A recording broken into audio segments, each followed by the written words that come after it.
In this video I want to explain the story of the Hunchback of Notre Dame.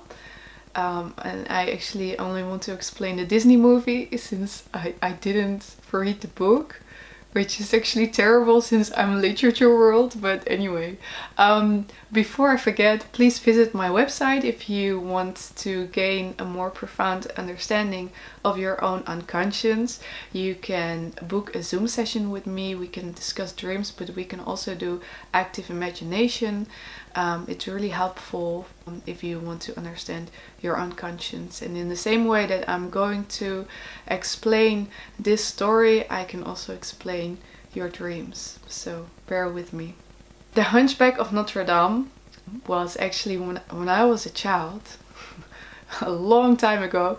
I never really liked this movie, but last week I watched it again and I was like, this is not a children's movie actually.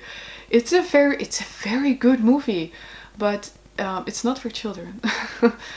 So the story is actually about tyranny, because there is this judge, Judge Frollo, and he's this mean man, and he wants order. He's like, I think, I'm not sure, but I think Victor Hugo kind of based this idea on Robespierre, and the things from the French Revolution, in which Robespierre, he was a tyrant. He wanted to have total control, and under him was the reign of terror in what was it, 1792 or something, and the reign of terror lasted for like, I don't know, 2 or 3 years.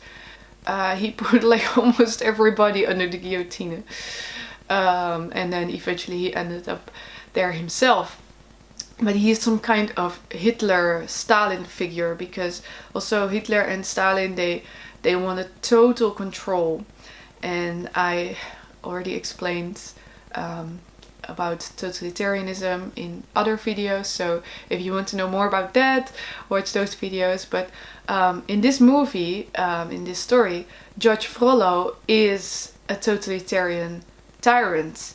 So Judge Frollo, he wants to have total control, and therefore he hates gypsies, because the gypsies are the ultimate middle finger to the system. The gypsies are like, okay, we're here, but we're not going to play by your rules. We're not going to pay any taxes. We're not going to do whatever you want from us, because we're free people. We do whatever we want. We go wherever we want to go. And Judge Frollo, he hates that, because he wants order, and he wants, everything should be according to his rules and his system. And therefore he thinks that gypsies are vermin. And this is also something that, Hitler said about the Jews. They were vermin and they needed to be eradicated. And this is what Frollo does with the gypsies. He wants them to be eradicated. And so he is persecuting the gypsies. And then there is the movie starts with this woman, and the gypsy woman, she has a baby and she's running, but then they're being caught, and then Frollo, he takes the baby from her, and then she dies on the stairs of Notre Dame.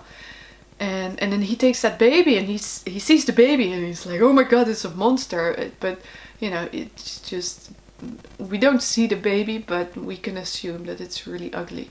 And then he wants to kill it, but then the priest, he stops Frollo, and he says, no, it's a human being. If you want to save your soul, then take care of the baby. And then Frollo, he has some kind of conscience, and so he takes the baby and he takes care of it. And then the baby turns out to be Quasimodo. As a child, I always thought that the baby was Esmeralda, because the mother looked like, anyway. But the baby is Quasimodo, and Quasimodo is really ugly. He's one piece of work. He has this hunchback, and his fat eye, and like the things that are usually perceived as ugly. They made him like that, and also he has this limp.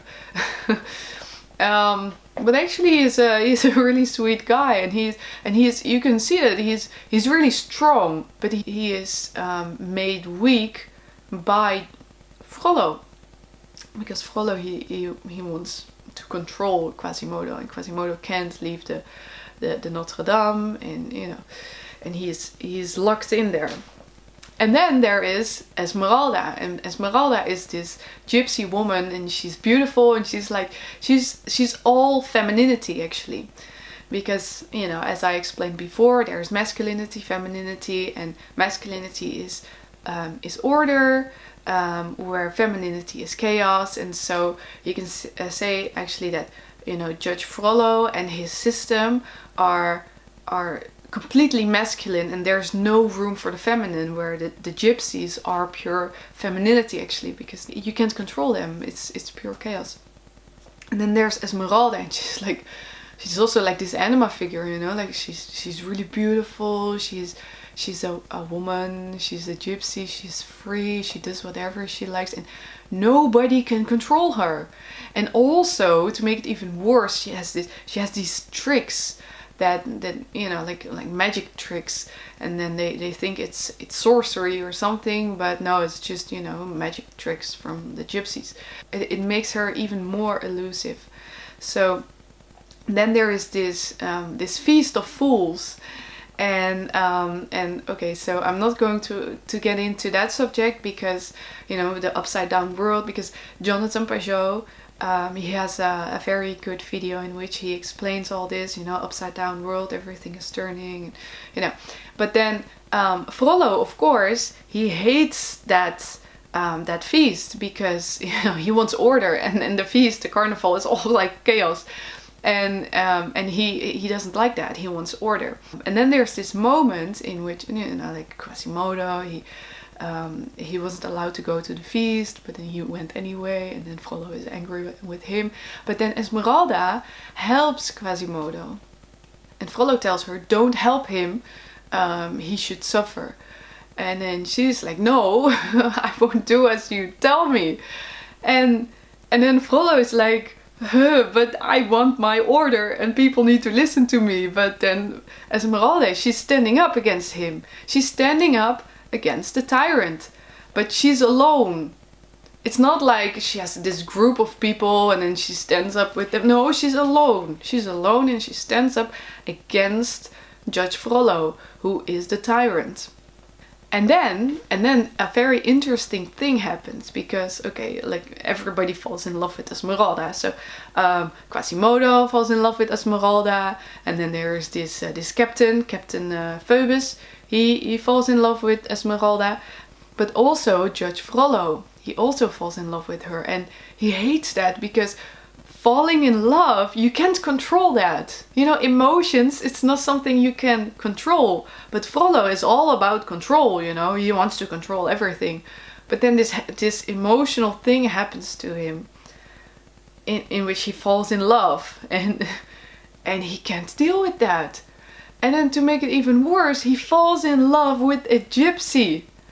That's for him, it's the worst thing ever, because it's double chaos, and he doesn't know what to do with that. And so he actually wants to own Esmeralda. He wants her to be his, so he can control it. But the point is, he can't control her. So then he finally he finds her, and then he puts her on the pyre, and then he asks her, so do you want to burn, or you want to choose me? Because if you choose me, then you get to live.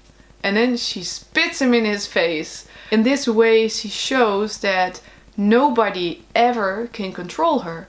That she is a free spirit, and she can do whatever she wants, and nobody is going to control her. And then he's like, okay, then I'll burn you at the stake. And then, in the end, she's being saved, and then Frollo dies, and then there's this thing about who is the man and who is the monster. And of course, like Judge Frollo, he's a monster, because he wants all this order, and there's no room for the feminine, there's no room for chaos, there's no room for for the unknown. And that makes him into a monster. So it's too much masculinity. There's no balance. Too much masculinity that makes him into a monster. But then in the end, Esmeralda and Captain Phoebus, they fall in love, and then the balance is being restored again. So yeah, I hope you liked this video, and please visit my website if you are looking for better understanding of your own unconscious. And if you want, you can book a Zoom session with me, and maybe we will see each other soon.